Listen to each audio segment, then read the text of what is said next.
Vamos a estar comenzando a meditar la palabra del Señor esta tarde. Esta tarde el título que di a la predicación, al mensaje que el Señor me puso en el corazón de traer esta semana es vivir una vida abundante. ¿Cómo vivir una vida abundante? Juan 10:10. A veces no le doy el tiempo de sentar, ya le mando el versículo ahí. Juan 10:10. El ladrón viene sino para robar, matar y destruir. Siempre queremos la primera parte, ¿verdad? Pero vamos a ver qué dice el Señor Jesús al final. Yo he venido para que tenga vida y la tenga en abundancia. Aunque el enemigo quiera venir, robar, matar y destruir, el Señor Jesús vino para darnos vida en abundancia. Para eso se manifestó el Hijo de Dios, para deshacer las obras del diablo. Y eso es lo que nosotros estamos viviendo, experimentando en nuestra vida, esta vida abundante que el Señor nos propuso que viviéramos en Él. Jesús nos ofrece un tipo de vida a todos aquellos que les recibieron en su corazón, una vida abundante en su presencia. Pero la gran realidad es que la gran mayoría de los cristianos no alcanza a vivir de esa forma. Como dice Hebreos, todavía queda un reposo. Por tanto, no endurezca su corazón como hicieron los hermanos del desierto y entre en el reposo de Dios. El desafío que vengo a decirles hoy es que entre en la vida abundante y vívala. La vida abundante que Dios tiene preparado para nosotros. Todos aquellos que le recibimos en nuestro corazón, hemos nacido de nuevo y el Señor nos está diciendo que vivamos una vida plena, llena del Espíritu Santo. La abundancia aquí no se refiere solamente a lo material. Es cierto que ese versículo fue mal interpretado por las iglesias que dan mucha énfasis a la prosperidad. La abundancia no es solamente que va a tener una cuenta en el banco que está abundando, y en esas iglesias normalmente prospera sobre el pastor que tiene un coche nuevo y cambia cada año y saca dinero de todo el mundo. Y no es eso que venimos a hablar. Venimos a hablar de un mensaje que Jesucristo trajo a nuestras vidas. Que hay una abundancia en su presencia, abundancia de salud, abundancia de paz, abundancia que nuestra familia le sirve juntamente con nosotros. Esa es nuestra riqueza. Dice de hecho una parábola que el que encontró eso vendió todo lo que tenía para comprar la perla de gran precio. La perla de gran precio que se nos presentó a nosotros, una vida en Dios, vale mucho más que cualquier dinero en ese mundo. Vale mucho más que cualquier cosa que podemos alcanzar aquí.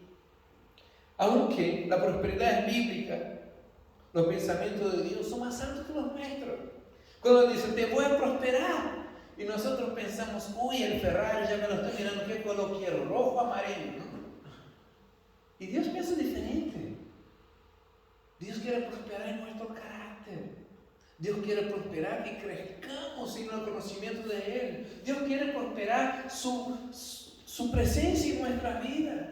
Dios quiere llenarnos con el Espíritu Santo y que seamos plenamente llenos de su poder, de su autoridad para vencer de una vez por todas los pecados que aún seguimos luchando. ¿O ustedes ya no luchan más con el pecado? Pues enséñame, ya debido a las salidas, algunos que están saliendo ahí ya se están haciendo ángeles. No, todos luchamos con el pecado, pero cuando nosotros estamos llenos de la presencia de Dios, llenos de la vida abundante, es cuando nosotros comenzamos a vivir victoria en nuestra vida. Tenemos libertad de nuestros vicios, de las cadenas que se rompen en nuestra vida. Vivimos 20, 30, 40, 50, 60 años en mentiras. Una vez por todas podemos vivir en verdad. En verdad, el Señor Jesús nos está llamando a vivir una vida diferente. Dios nos prospera de distinta manera. Veremos qué es vivir en abundancia y cómo hacerlo. Para hablar de ese tema, tengo que hablarles primeramente de 3 tipos de personas que hay. ¿Cuáles son los 3 tipos de personas? La primera es las personas naturales. ¿Qué son las personas naturales? No son los de Greenpeace, ¿no? Bueno, tal vez. Las personas naturales son aquellos que no han recibido a Cristo y el trono de su vida están ellos mismos. El yo está en el centro, dirigiendo las decisiones y acciones. Son personas que no han nacido de nuevo y su espíritu sigue alejados de Dios. Como vimos, la paga del pecado es la muerte, y esas personas heredaron, a ver cómo explico eso, heredaron la pecaminosidad que venía desde Adán a toda la raza humana hasta el día de hoy. Eso es llamado la pecaminosidad latente del alma que hemos heredado desde Adán hasta hoy. Whitman habla muy bien que no nos convertimos en pecador.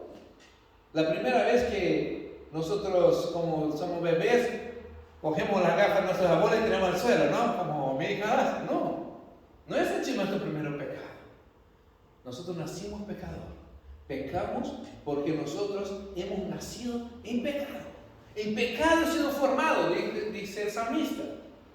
Y por lo tanto, necesitamos el perdón de nuestros pecados y el nuevo nacimiento en Cristo Jesús. Por eso dice que el que no naciere del agua del Espíritu no puede ver las cosas del Espíritu porque son naturales. Viven las cosas naturalmente. No pueden ni siquiera entender las cosas espirituales porque no han nacido, porque no pueden. La parte de su ser que se comunica con Dios está muerta. Y así es la gran mayoría de personas que conocemos. Pero por eso no pueden ver el reino de Dios, porque las cosas de Dios son espirituales. No comprenden, por más inteligente que sea. Aunque sea el doctor, PhD y no sé qué, si no nació de nuevo, no va a comprender las cosas espirituales. Lo que está hablando, porque no han nacido en su espíritu, son naturales. Oye, está aquí ¿me acompañas?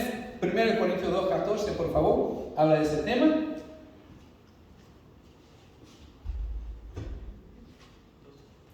1 Corintios 2:14.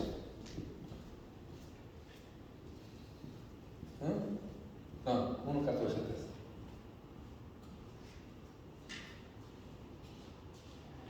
Pero el hombre natural no acepta las cosas que son del Espíritu porque son locura y no las puede comprender porque se han de discernir espiritualmente. No tienen la capacidad de entender las cosas de Dios porque son naturales. O sea, la persona no nace de nuevo, no podrá entender las cosas del Espíritu y son personas guiadas por ella misma en las sabidurías humanas. Son personas que hasta son guiadas por otras personas, pero en sabiduría humana. La persona espiritual, la segunda persona, esta sí es nacida de nuevo. Tiene una vida dirigida por Cristo. Jesús está en el trono de su vida, gobernando y guiando su vida. La persona se mueve completamente bajo la influencia de Jesús. Y es dirigido, fortalecido por el Espíritu Santo. Esa persona es espiritual porque ha nacido de nuevo y vive en el reino de Dios. Disfruta de las bendiciones espirituales. Está claro, los que han nacido de nuevo son las personas que pueden entender las cosas espirituales.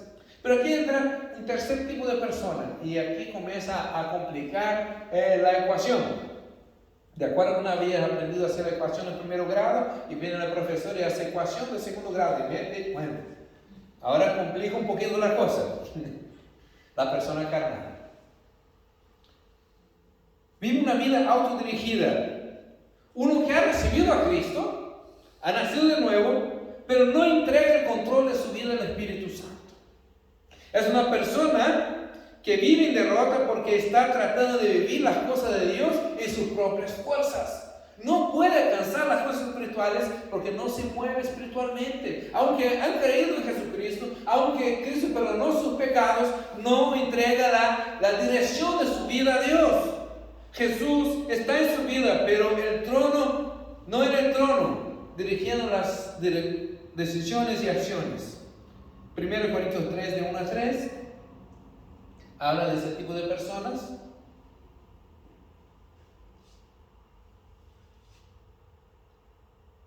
Primero de Corintios 3, de 1 a 3. Ahí está. Hay que mi versión es otra. Niñitos en Cristo, les den beber leche, no alimento sólido. Sí. Porque todavía no podían recibirlo, ni aún ahora pueden, porque todavía son carnales. Pues que en tanto que hay celos y contienda entre ustedes, no es cierto que son carnales y andan como humanos. Pablo está diciendo que hay un tipo de personas que están en la iglesia que no se deja gobernar por el Espíritu Santo. Y esas personas son las que no alcanzan a vivir una vida en abundancia. Pero la promesa de Dios y el problema que tenemos con esa promesa. Jesús nos ha prometido vivir una vida abundante y fructífera. Mencionamos antes Juan 10:10, que el ladrón viene para matar, robar y destruir, pero yo he venido para que tenga vida y vida en abundancia. También nos promete en Juan 15:5 que si permanecemos en Él, daríamos mucho fruto. En Gálatas 5:22 que tendríamos el fruto del Espíritu Santo en nuestras vidas. Hechos 1:8 que recibiríamos el poder cuando nosotros fuéramos a ser testigos de Él por donde quiera que fuéramos. La persona espiritual vive esas cosas. Algunos rasgos de las personas que viven en abundancia. Es una persona centrada en Cristo. Su vida, todo está centrado en Cristo Jesús. Es fortalecido por el Espíritu Santo. Las batallas que tiene no las lucha solas, son fortalecidos por el Espíritu Santo, porque han buscado vivir esa vida abundante que Cristo tiene para él.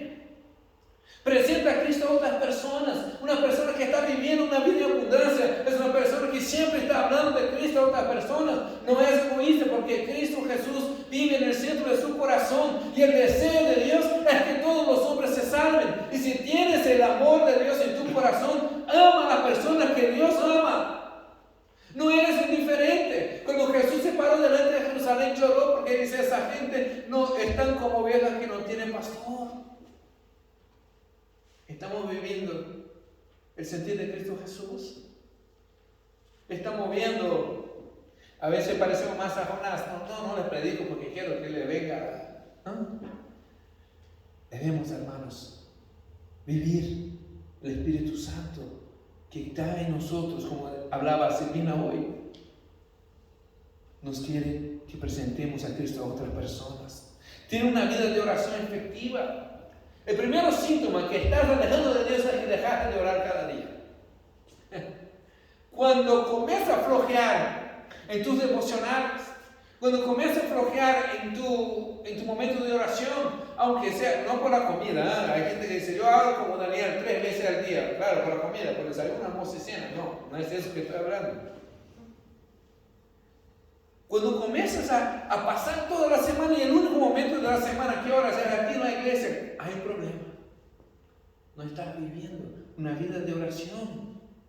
Esa semana escuchaba un vídeo de, ¿cómo es? El Arroyo, ¿no? Que el mayor peligro de la iglesia es que la iglesia está adormeciendo. Y la manera de despertar son las disciplinas espirituales que nosotros hemos abandonado. Está muy bien las pantallas, los humos, las luces. Bueno, tengo una lucecita aquí de colores que podemos poner. Está muy bien todo eso, modernizar, está bien. Pero no podemos abandonar las disciplinas espirituales. ¿Qué son las disciplinas espirituales? Orar, leer la Biblia, ayunar, evangelizar. Esas son las cosas que nos mantienen vivo el corazón ardiendo en la presencia de Dios. Necesitamos vivir eso para vivir esa vida abundante que Cristo Jesús nos está dando. Hermanos, Jesús dijo: el que quiere hallar la vida, va a perder. ¿Estás tú todavía buscando realizar sus propios deseos y sueños y eso? ¿O estás entrando en la voluntad de Dios? ¿Quieres vivir una vida abundante? ¿De poder? ¿De autoridad? Pues cuadren los planes de Dios en tu vida. Entiende la palabra de Dios, una promesa también que el Espíritu Santo te ayudaría a entender. ¿Cuántas veces has leído un texto y no entendiste nada? La mayoría de la gente que dice, lee la Biblia y dice, no entiendo, es que no entiendo, es un lenguaje antiguo. Y sí, bueno, es verdad. Necesitamos la ayuda del Espíritu Santo. Experimente el fruto del Espíritu en su vida. El grado que esos rasgos están en nuestra vida es determinado por la búsqueda de Dios que tenga uno. Pero, ¿por qué muchos cristianos no pueden vivir esa vida abundante? Los cristianos carnales no pueden experimentar la vida abundante porque no permite que Dios gobierne su vida. No tiene una vida de adoración a Dios. No alaba a Dios en todas las cosas. No es Cristo el centro de su vida. No oran y buscan a Dios en sus vidas. No presentan el Evangelio a otras personas. Su única motivación son ellos mismos. Los cristianos carnales confían en sus propios esfuerzos. Hermanos, si quieres ganar el cielo por tus esfuerzos, no podrás. No podrás y terminarás en confusión. Hubo un hombre que intentó llegar al cielo. Organizó todos sus vecinos y dijo, vamos a construir una torre y vamos a alcanzar el cielo. Ese hombre llamado Nick Roth.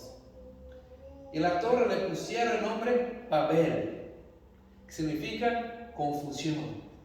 Allí es donde Dios confundió las lenguas. Si tú no sabías por qué unos hablan inglés, otros hablan español, otros hablan alemán, no sé. El que inventó el alemán, la verdad que estaba tal vez enojado. Es complicado ese idioma. Pero allí fue donde Dios confundió las lenguas para que no lograsen llegar. No llegarían, pero en su deseo de llegar al cielo, en su propia fuerza, Dios les permitió que entraran en confusión. Hermanos, cuando intentas hacer las cosas de Dios en sus fuerzas, terminas mal, terminas confundido, terminas alejado de Dios. Un cristiano carnal no entiende a sí mismo, quiere hacer lo correcto, pero no puede porque vive en la carne. Él no aprovecha el poder del Espíritu Santo para vivir la vida cristiana. De hecho, no confía en Dios de todo. Confío, pero por si acaso tengo mi plan B. ¿Ha visto gente así? No sé si tú eres así, no es ni indirecta a nadie, no sé. Hay gente que dice, yo confío en Dios, pero por si acaso me doy mis... No confía en Dios, vive todavía confiando en su propia fuerza. Tiene incredulidad y desobediencia. Tiene una vida de oración pobre, sin deseo de estudiar la Biblia, actitud legalista y espíritu crítico. Hermano, ¿quieres saber si te alejaste de Dios? Cuando tu corazón comienza a criticar todas las cosas y te pone legalista. Que la palabra de Dios dice que no. Bueno, cuidado. Cuando comienzas así, es que te has alejado de Dios, estás viviendo las cosas carnalmente.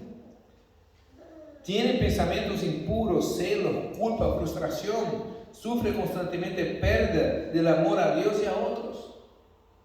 Su corazón comienza a alejarse de Dios y de las personas. Es cuando nosotros comenzamos a vivir las cosas de la carne. Pero la solución, ¿cuál es? Jesús nos prometió esta vida plena y fructífera, llena del Espíritu Santo. Cuando nosotros nos convertimos en cristianos, a partir de ese momento tenemos el Espíritu Santo viviendo en nosotros. Hay dos maneras de hacer eso: estar lleno o apagar el Espíritu. El Espíritu Santo mora en nosotros, pero el apóstol Pablo dice, no apaguéis el Espíritu, y Tesalonicenses nos dice. Pero en Efesios 5:18 dice, sed llenos del Espíritu Santo. Debemos ser llenos. La vida abundante es una vida llena del Espíritu Santo. Por eso Pablo insta en Efesios para que vivamos de esa manera, lleno. Cuando estamos llenos del Espíritu Santo, actuamos como discípulos de Cristo. Es una realidad que todos los cristianos son habitados por el Espíritu Santo, pero no están llenos del Espíritu Santo. Debemos buscar la llenura del Espíritu Santo. En el Antiguo Testamento, el Espíritu Santo descendía sobre los profetas. Tiene una unción, un carnero, ¿cómo se llamaba? Un cuerno de carnero con aceite. Le metía allí y ahí descendía el Espíritu Santo. Pero en el Nuevo Testamento el Espíritu Santo mora en nosotros. Nos acompaña día y noche. Eso que trataba de explicar Silvina hoy en la alabanza, la cuestión de los levitas, era exactamente eso. El Antiguo Testamento necesitaba personas especiales, escogidas, separadas, para acercar a Dios y ministrar en su presencia. Pero ahora Dios nos ha llamado a todos nosotros, nos ha hecho un pueblo de reyes y sacerdotes que podemos acercar a la presencia de Dios y ministrar delante de Él. Eso, ya no hay más intercesores entre Dios y los hombres, solamente Jesucristo. Eso es lo que habla la Biblia. No hay más, no tiene que venir el pastor o el cura o quien sea a confesar sus pecados para que diga, es perdonar sus pecados. No, hermano. Solo hay un intercesor entre Dios y los hombres, que es Cristo Jesús, el que nos perdona y nos limpia de todo pecado y de toda maldad. Nosotros nos organizamos como iglesia, nos reunimos, es la asamblea de los santos, pero el perdón de sus pecados está en Jesucristo. No hay nadie que pueda estar haciendo intercesión. Somos llenos del Espíritu Santo, llenos por fe. Entonces podemos experimentar una vida abundante y fructífera que por medio de Cristo nos da a cada cristiano. Los pasos para ser lleno del Espíritu Santo: confiesa su pecado y recibe perdón de ellos. Antes hablábamos que aún hay cosas que andamos que desagradan a Dios. Si hay esas cosas en nuestras vidas, necesitamos seriamente ponernos delante de Dios y arrepentirnos. Dice el proverbio que el que confiesa y lo deja, alcanza salvación. Aquí hay dos cosas: confesar y dejar. No sirve de nada decir, soy borracho y sigo siendo. No, hay que confesarlo y abandonar. Es como si tiene bueno, si tú eres casado y si tú llegas a tu esposa y dices, tengo un amante. Y dice, bueno, te arrepentiste, no, sigo con ella, sigo encontrando con ella y todo, pero te confieso que tengo, ¿no? Sería absurdo, ¿verdad? A veces hacemos eso con Dios. Confieso, pero debo abandonar esa práctica, arrepentir, volver a intentar, volver a ser diferente, cambiar las cosas. Cuando nosotros estamos dispuestos a cambiar, cuando damos un paso, Dios da 10 pasos hacia nosotros. Cuando nosotros nos giramos para buscar la dirección de Dios, Dios viene corriendo hacia nosotros y nos ayuda. Primero de Juan 1:9, creo. Si confesamos nuestros pecados, Él es fiel y justo para perdonar y purificarnos de toda maldad. Hermanos, hay maldad en nuestro corazón y somos bombardeados día y noche por ella. Está por todos lados, está en Netflix, en Amazon Prime, está en la televisión, está en internet, está en todos lados. Nos están bombardeando constantemente y una vez que otra, pues sí nos llegan unos pensamientos de vez en cuando. Tenemos que confesarlo delante de Dios y Él nos va a limpiar de toda maldad, como dice en 1 de Juan. Debemos clamar, dice, Señor, yo me arrepiento y quiero, Señor, cambiar, quiero ser diferente. Y eso es el primer paso para la llenura del Espíritu Santo, es creer que Él nos puede perdonar y limpiar de toda maldad. Después de recibir ese perdón, el segundo paso, ¿sabe cuál es? Alabar a Dios. Agradece a Dios por el perdón. Hermanos, sí, a veces no entiendo muchas personas que dicen, ay, que no me sentí motivado en el culto hoy, no sabía cómo adorar. El mayor motivo que tenemos para alabar a Dios es el perdón de nuestros pecados. Es lo que vamos a estar celebrando dentro de 2 semanas, la Pascua. Celebramos, bueno, hay un hermano que compra huevo ahí de chocolate y bueno, no me voy a meter en ese tema. Pero la Pascua es perdón de pecados. Jesucristo un día pasó por alto sus pecados. Por eso debemos vivir agradecidos y alabando a Dios. Debemos pegar saltos de 2 metros, de 3 metros, que Cristo nos perdonó. Cristo nos perdonó, no merecíamos. Cristo nos perdonó. Debemos tener una vida de alabanza a Dios. Cuando nosotros paramos en medio de nuestros problemas, de nuestras cosas, de dificultad, prueba. Como a ver cómo cambia la situación. Comienza a cantar la canción que tú sepas. Alabe a Dios. Si no sabe cantar, ora. El Señor, te agradezco que soy un pecador. ¿Se acuerdan la historia del publicano y el fariseo? El publicano llega al templo y dice: Señor, te agradezco porque no soy como ese extranjero, y no soy como esa mujer, y no soy como no sé qué, y soy no sé cuánto. Y lleno de sí mismo, oraba para sí mismo, dijo Jesús. Y dice que de pronto se acerca a otro hombre y diga, y ni podía mirar hacia el cielo de tanta condenación que tenía en su corazón, y decía: Señor, ten piedad de mí porque soy pecador. Y Jesús pregunta: ¿quién crees que salió justificado de allí? ¿Quién crees? Cuando nosotros venimos delante del Señor y decía: Señor, ten misericordia de mí. No es mi vecino. Ya no es el momento de andar con máscara. Ponemos los domingos las mejores ropas que tenemos y venimos aquí. Y, hermanos, ponemos delante del Señor y decimos: Señor, ten piedad de mí. Es desarrollarte una vida de adorador. Tercero, Romanos 12, de 1 a 2 dice: ofrécete como sacrificio vivo, santo y agradable a Dios. Pida a Dios que tome el control de tu vida. Dáselo a Él. Deja de querer manejarlo tú. Había una vieja canción en Brasil que el barco es pequeño y grande es el mar, y Jesús es el capitán de mi barco. Es Él que está guiando, Él tiene el timón en la mano. Pero nosotros estamos peleando para girar para la derecha y Dios quiere que giremos para la izquierda, y bueno, Él es el que guía nuestra vida, sea que guíe nuestros pasos. Podemos ver los aspectos de nuestra llenura. Primero es un mandato de Dios. Jesús dijo: sé llenos del Espíritu Santo.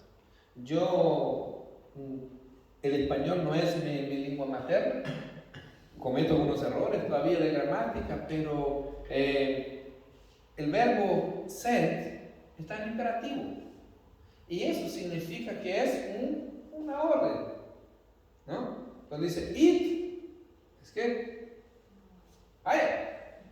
Cuando dice ser, es el verbo ser en imperativo. Debemos nosotros ser llenos del Espíritu Santo. De hecho, aquí habla que no nos emborrachemos con vino, que hay disolución. Y vino podemos también poner otras cosas. No tragamos cosas que nos hacen, que traen disolución para nuestras vidas. Llenemos del Espíritu Santo. Hoy en día estamos llenos del entretenimiento. Ese video después les voy a mandar en el grupo WhatsApp. Decía que más que los pecados, lo que nos está alejando de Dios hoy es el exceso de entretenimiento que tenemos. Esta semana hablaba con un muchacho que su psicólogo le dijo que apagara el TikTok. Porque él entraba para ver un video y quedaba 3-4 horas. Y engancha uno tras otro. No tengo TikTok, no sé cómo es, porque a lo mejor también me pasa a mí. Y va uno, otro, y así el exceso de entretenimiento no te da tiempo, te roba el tiempo. Así también debemos evitar todas esas cosas, debemos llenarnos del Espíritu de Dios. No es una sugerencia, Dios nos manda que cada cristiano viva de esa manera, llena del Espíritu Santo. Es como ir a la guerra con mucha arma, sin munición. ¿Viste qué está pasando ahora en Ucrania? Que están preocupados, que está acabando las municiones y tienen las armas. Ya llegó los tanques, ya llegó las armas, pero ahora se está acabando las municiones.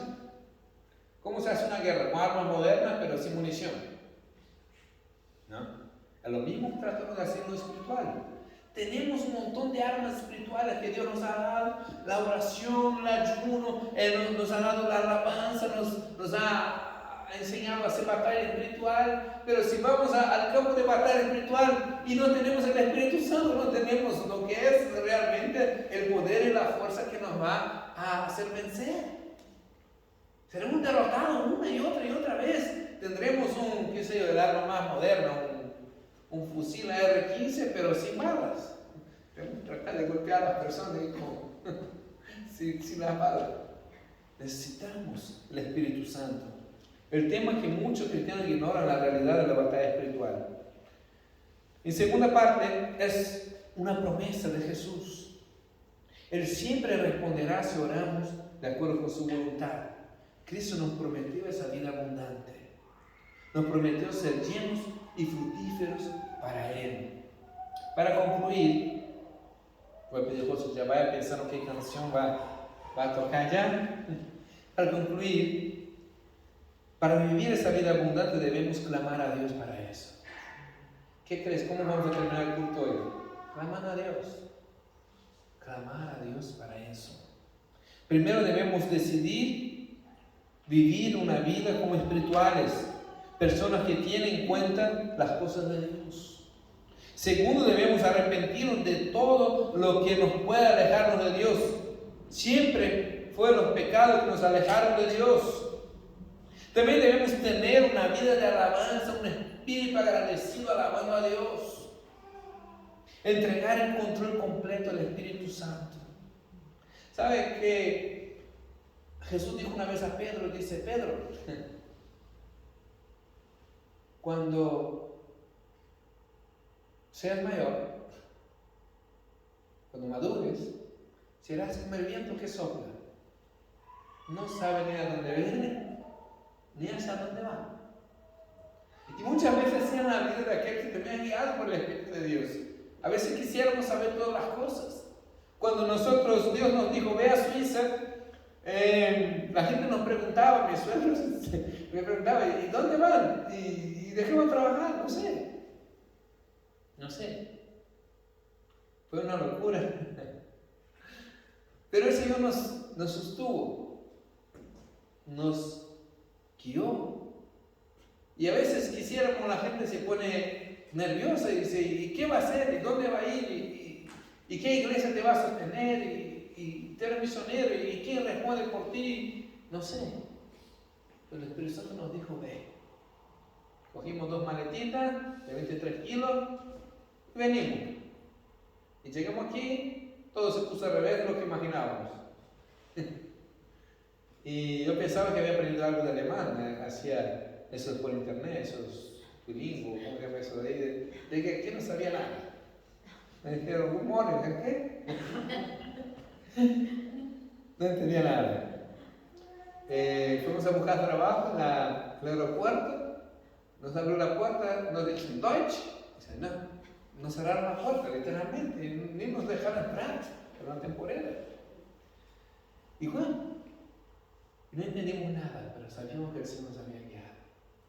A veces, entregar el control total de nuestras vidas nos pone en situaciones que no entendemos, no sabemos qué va a pasar, pero Dios tiene el control de todas las cosas. Él sostiene toda la creación con el poder de su mano. Sé que alguno no querrá hacerlo, preferirán seguir viviendo como cristianos carnales, pero aquellos que quieran podrán vivir esa vida abundante, dando muchos frutos en el reino de Dios. Aleluya.